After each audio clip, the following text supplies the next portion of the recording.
Hi, I'm Dr. T, and welcome to my office. As chemists, as scientists, as people, really, we need to be aware that not everything we hear and not everything we think is actually true. And it's useful to get a general idea of where information can go bad. So, of course, there are cases where individuals lie. They take something that they know to be false and mark it as if it is true, or they distort something, an intentional falsehood of some form. That's bad, and obviously we're going to have to vet our sources, and some people you just don't get to trust.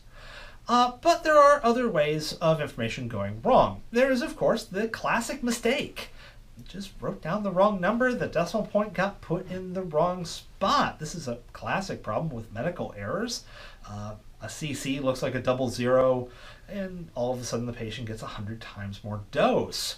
The famous example, of course, dates back to Popeye, and you're thinking, what? Well, if you remember the Popeye cartoons, Popeye is basically an early American superhero. He becomes super strong when eating spinach. But why spinach?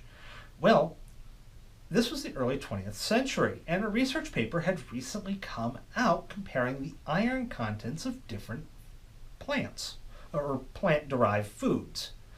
And, well, there was a typo. They got the decimal point in the wrong spot. Most plants have about the same amount of iron in them, and iron is an essential nutrient for us. Most of us get enough, but, back in the day, not everyone did.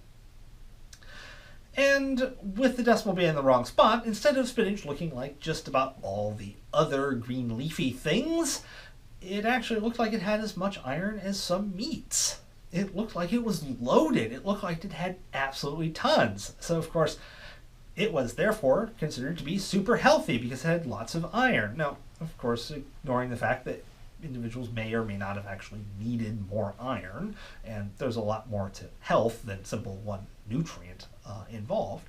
But, hey, it was all the rage. Of course, it turned out the decimal point was simply in the wrong spot. That is the classic mistake. Now, these are not what we call error. Error is imperfection in the data. They're not just messing up. And the two classic types of error are, in some respects, a mess up, but they're a little bit more detailed. We call them type 1 and type 2. Type 1 error involves looking at your hypothesis and thinking that you see a pattern, thinking your hypothesis is valid, when it's not.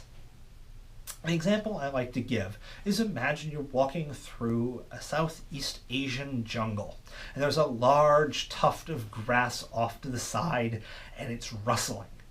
So immediately you go, okay, I'm in Southeast Asia. This is a jungle. Tigers live in Southeast Asian jungles. Ah, it's a tiger, run! But there's no tiger. You look like an idiot, but you don't get eaten because there's nothing to eat you. Alternatively, it's the type 2. It's the exact opposite. You see a pattern, but you don't recognize that it is a pattern, and you ignore it. So, to the example, you're walking through the jungle in Southeast Asia, you see the grass rustle, you go, oh, it's just the wind, and your cat food.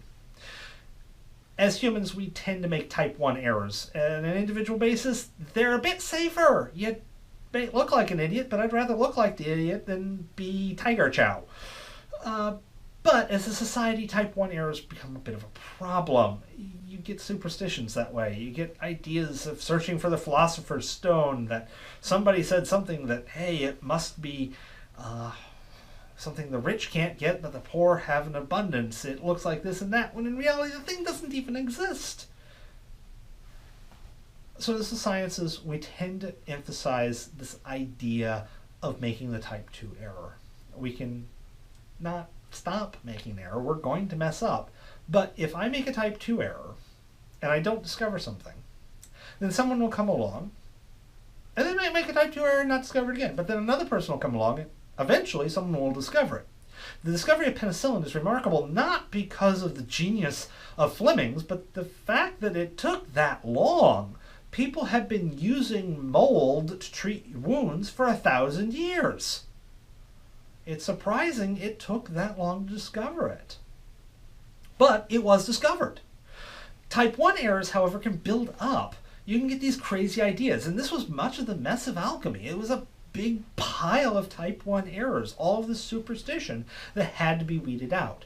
And thus, we bring into the scientific world by getting rid of as many of these type 1 errors as possible.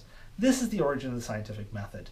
The goal of not knowing everything, but knowing what you know. Because as Mark Twain put it, it's not what you know that gets you in trouble. It's not what you don't know that gets you in trouble. It's what you know that just ain't so. So, see you next time.